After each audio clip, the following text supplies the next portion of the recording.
Hi, I'm Donna Smith, and this is Sound Advice. On Sound Advice, I like to talk about professional and personal development. And today's topic is peer pressure costs. And I will explain what I mean, but stay tuned.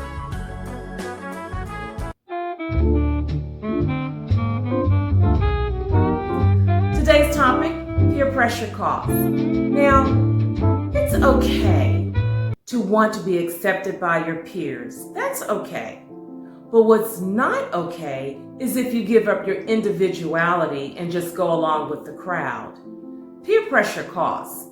And this is what I mean. You may have friends or family members who pressure you to get the latest technical gadgets. And some of these technical gadgets can be very expensive. Or they may encourage you or pressure you. Let's say they think you have a lot of money, so they're saying, you need to move in a new neighborhood. Why are you still living in that old neighborhood, in that old house? Or why are you still driving that old car? You need to get a new car. Get a new car. Or they may pressure you against your values or the things that you believe. Peer pressure costs. There are some people who are in prison that can tell you better than I could. Peer pressure costs. Or you may have an unwanted child. And now as we're getting into the holidays and we're having families come together and friends come together, not necessarily everybody's going to be on the same page. So the in-laws are coming, the in-laws are coming, the in-laws are coming. Now, here's a possible scenario. You have in-laws, and these in-laws are caviar and crystal. I mean, they go out all big for the holidays. I'm talking about there won't be a Christmas ornament or any tree or anything of that nature in Target, Walmart, any department store you can think of. Because when they decorate for the holidays, I mean, their house is literally lit up like a Christmas tree. But you and your spouse, you're more hamburger and paper plate kind of people. You don't mind just a few candles in the window and maybe a poinsettia here or there. So this can be pressure for you. I want you to be thinking of this. Number one, understand this, that sometimes when people are always pressuring you, there may be some voids in their life and someone could be pressuring them. And of course, misery loves company. I also want you to be thinking about this. No one knows your budget, and it's no one's business. So you know what you can afford and what you want to do with the money that you have. It makes me think of, he's a friend and a former neighbor, and we both know this lady. Let's just say her name is Mary. So the friend was telling me that, well, he confessed to me actually that, Mary has been calling me and calling me and calling me, and I just stopped answering the phone. And so I said, well, why? Why did you stop answering the phone? He said, well, she's constantly badgering me to get a new Cadillac. Well, you see, his Cadillac was older model. Yes, it's an older model. And I guess he doesn't have shocks in it because it's really low to the ground. And so he says, yeah, and she's always saying it's low to the ground. You need to get a new Cadillac. Why don't you get a new Cadillac? And he said, to be honest with you, Donna, I just stopped answering the phone. You see, these are my situation financially. This is what I'm trying to do. And eventually I am going to get a new Cadillac. Well, he didn't cave in.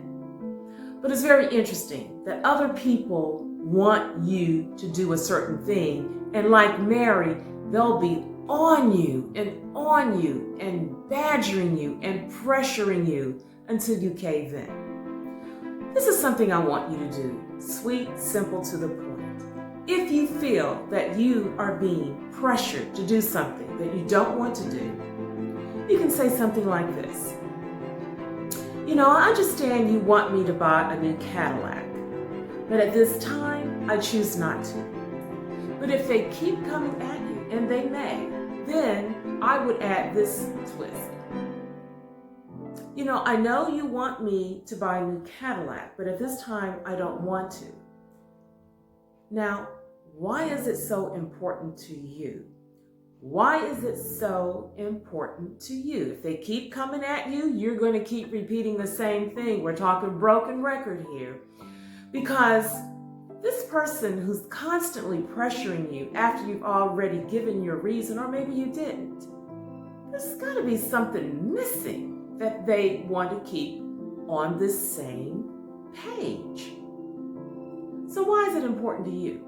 Now, in the case of Mary, who's badgering my friend to get a new Cadillac, I know a little bit about Mary, and I know that Mary's the kind of lady that likes to be seen. She likes the newest this and the newest that. So probably when she was getting in his old Cadillac, because sometimes he would take her to breakfast, she wanted to be seen getting on a brand new Cadillac. And that meant something to Mary. So you see, the bottom line is everybody has an agenda. Getting a new Cadillac wasn't necessarily for him, it was for her. So sometimes you give in to peer pressure to satisfy that person. What is it doing for you? I really want you to ask, the next time you feel pressure, what is it going to cost you? If you were to do this, what would be the possible outcome? Are you comfortable with doing that? And if you can be okay with all of that, and you choose to, then it's okay. But if it's not, if you don't feel comfortable, if you can't afford it, if you don't want to do it, then don't give in. Just make that clean statement. Say what your agenda is, because usually when you go there, that will dampen down the pressure, because most people don't want to divulge what their agenda is. People who deal best with peer pressure have learned to be comfortable with themselves. They have accepted who they are, and they know what they want in life and what they believe. So if you're always giving in to peer pressure, maybe you need to get back to the basics and be your own authentic self. It may take time to get there, but you can do it. I'm Donna Smith, and that's Sound Advice. See you next show.